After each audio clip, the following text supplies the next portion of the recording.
Music Academy बानजायनायाव दिनै नोंथांमोननि workshop हाबाफारि बेयो फैयै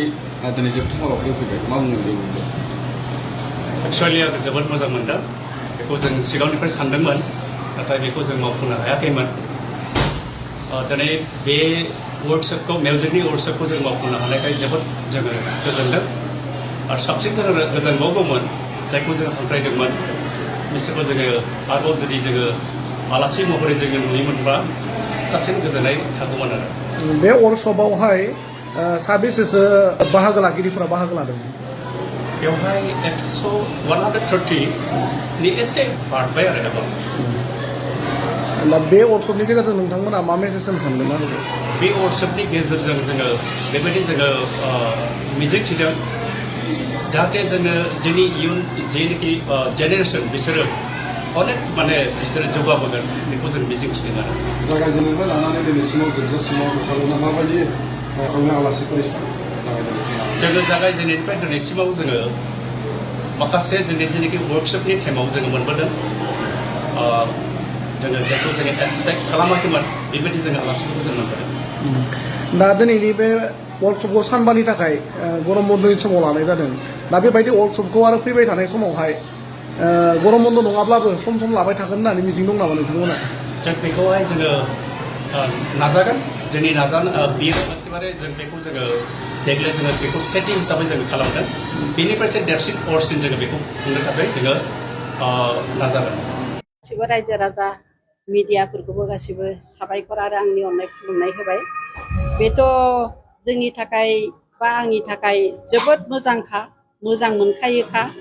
दा बेनिखायनो माने आं बेखौनो आरो खावलायगोन जाहाथे बयबो जोंखौ बेबायदिनो लैहोर लैहोर फैनानै बिमा बिफा गथ' सोलोंनानै बिफाफ्राबो गोसो गोथारै बहाय सोलोंनो होननानै हगारसारोब्ला जोंहा साबसिन गोजोननाय थागोन मानो होनोब्ला मेथाइनि थाखाय गुदि रोदा बिफां होनोब्ला बे क्लासिकेल मिउजिकखौ सोलोङा सारा गासिबो दालाइ बिलाइ फिथाइफोरबायदि दिनै रोजाबगोन गाबोननो सिरिलांगोन नाथाय जोंनि रोंनायाबो बैफोरो दालाइ बिलाइफोरबायदिनो सिरिगोन नाथाय जेब्लानाखि जोंनि बे क्लासिकेल मिउजिक भारतीय शास्त्रीय संगीत जायखौ होनदों बेखौ सोलोङोब्ला बे अराय जिउनि थाखाय मानसिनि जिउआ जोबब्लासो बियो गोमोरगोन मानसिनि जिउ जोबागौमानि बियो थांनानै थाबाय थागोन गाराङाबो जोबनाय नङा ताल मान गासिबो नलेजआ जेब्लायबो थाबाय थागोन मानो होनोब्ला बियो मेथाइनि रोदा बिनिफ्रायसो गासिबो दालाइ बिलाइ जेरावबो बियो गोहो बोलो होयो जोङो खालि बैसागु मेथाइ बा माबा मोनसे गोदान मेथाइखौल' रोजाबबाय थायोब्ला जोंना बियो एभार लास्टिं जानाय नङा दान्दिसेनिल' जागोन खालि बे बोथोरा फैयोब्ला बिलाइया खिलियो बिबार बारो फिथाइ थायो नाथाय बोथोरा जोबबानो सिरिलाङो थिग बे रोखोमनि जागोन आं बेखायनो गासैबो जोंनि गुबुन हारियाथ' मालाय सिनायनो गोरोंखा नाथाय जोंनि हारिया दासिमबो बारा सिनायनो रोङाखै मेथाइया माब्रै फैजेनदों मेथाइया बबेनिफ्राय जादों जायखिजाया जोङो जांख्राव देंखो मिलौदो गारांजों रोजाबोबानो जों मेथाइ सानो नाथाय बिनि गेजेरावबो जोबोद गोरोन्थि थालाङो बेफोरबायदि गोरोन्थिया जेब्लानाखि जोङो नैबे भारतीय शास्त्रीय संगीतखौ जोङो गोसो होनानै सोलोङा जोंनाव गियानबो हाबनाय नङा मेथाइया मा जिनिस सिनायनो रोंनाय नङा बे आरोखि बेनिखायनो आं दा आंनि लोगोफोर जायफोर बिथांमोना भकेल बा क्लासिकेलखौ फोरोंगासिनो दं बिदिनो खन्द' माने बिदि सोलोंसालि दिहुननानै फोरोंदों जांख्रिखांदों जाहाथे बेफोरो मोजाङै मोजां जानानै थाङो जेब्लायबो बेखौ लाखिबाय थायो बेनो जोंनि जांख्रिथाय जेरै आसाम सरकारा थांनाय नैबे 2023 आव जोंखौ जेरै मा होनोमोनलाय सांस्कृतिक महासंग्राम बे बुस्थुखौ जेरैबायदि जांख्रिथाय लाबोनानै जोंखौ माने दोलै नोगोरै जाज खालामदों मेथाइ फोरोंनो थिनदों जों नैबेखौबो जों बेबायदिनो जों जांख्रिखांनांगोन अब्लासो मेथाइया मा गासैबो सुबुङा मिथिगोन माने मेथाइ होननाय जिनिसा ओरैबायदि सनमाननो जुदि मेथाइखौ होनो रोङोब्ला बियो मानसिखौ जोबोद मेलेम गोनां गियानि मोजां मानसि खालामगोन नाथाय जेब्लानाखि जोङो मेथाइखौ सनमान होआलासिनो जानला मोनला बे थिग लामाजों आलासिनो जों सोलोंलाबायोबा रोजाबलाबायोबा खिन्थु हयत'बा बिथांखौ मालाबा हाखराव नाख्लायगोन बेनिखायनो बेनो आंनि खावलायनाय जाहाथे सोलोंनोब्ला गासैबो गथ'फ्रा मोजाङै सोलों नैबे जोंनि भारतीय शास्त्रीय संगीत होननाय बुस्थुखौ नायगिरथों ओमफ्राय गोसो गोथारै गोगोम गाहाय जाहाथे रोदाखौ गुदिखौ संनानै सोलोङो बेखौनो सबसे पहले तो मैं एकेडमी के प्रेसिडेंट श्री धनंजय मुसारी जी को धन्यवाद देना चाहूँगा कि उन्होंने मुझे यहाँ पर आमंत्रित किया। उनको बधाई भी देना चाहूँगा कि उन्होंने बहुत ही अच्छा कार्यक्रम चलाया, वर्कशॉप चलाया और यहाँ पर मुझे देखने का मौका मिला है कि जो नया म्यूजिक है वो तो सिखा ही रहे हैं, साथ में जो क्लासिकल म्यूजिक है जिसको इंटरेस्ट कम होता जा रहा है बच्चों के अंदर में, लोगों के अंदर में, उसमें भी वो भाग ले रहे हैं और पूरी निष्ठा से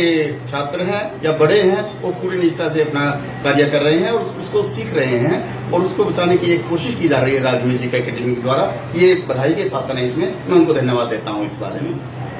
म्यूजिक के बारे में हम बहुत कुछ सीख मिलता है, क्या मैसेज देना चाहोगे सर इसके बारे में? म्यूजिक के बारे में, म्यूजिक तो एक ऐसा फूल है जो एक जगह खिलता है लेकिन उसकी खुशबू कोई रोक नहीं सकता, कोई सीमाएं उसको बांध नहीं सकती, कोई बॉर्डर उसको रोक नहीं सकता है, कोई सैनिक उसको रोक नहीं सकता है, बल्कि ये खुशबू हर जगह जाती है और हर जगह एक अच्छा संदेश लाती है। चिकित्सा में भी डॉक्टर भी इस म्यूजिक को सुनने की कई बार सलाह देते हैं। दुख हुआ तो म्यूजिक सुन लीजिए, जोश आना है तो म्यूजिक सुन लीजिए, कुछ अच्छा गाना सुन लीजिए जिससे आपको बहुत सहायता मिलती है। और कभी कभी हम खुद भी गुनगुनाते हैं अपनी जिंदगी के अंदर में कभी मूड पे, तो इसमें बहुत म्यूजिक का बहुत बड़ा योगदान है। और फिल्मों में देखिए कोई भी फिल्म बिना म्यूजिक के बनती नहीं है, चाहे कोई भी फिल्म हो उसमें म्यूजिक का बहुत बड़ा हिस्सा रहता है और आम जिंदगी में भी एक म्यूजिक का बहुत बड़ा हिस्सा रहता है। और ये राग म्यूजिक एकेडमी भली भांति से इस रूरल एरिया के अंदर में कार्य कर रही है, इसके लिए मैं उनको दोबारा से धन्यवाद सर। थैंक यू सर। राग म्यूजिक राग म्यूजिक एकाडेमी बांधनाय नैबे बेंटलाव सानबानि हाबाफारिजों वर्कशप प्रग्राम हाबाफारि लानाय जादों। जोंनि दिनैनि बे लास्ट हाबाफारियाव जोबथा हाबाफारियाव नोंथाङा आलासि फरायनाय मा मेसेज होनो सानो?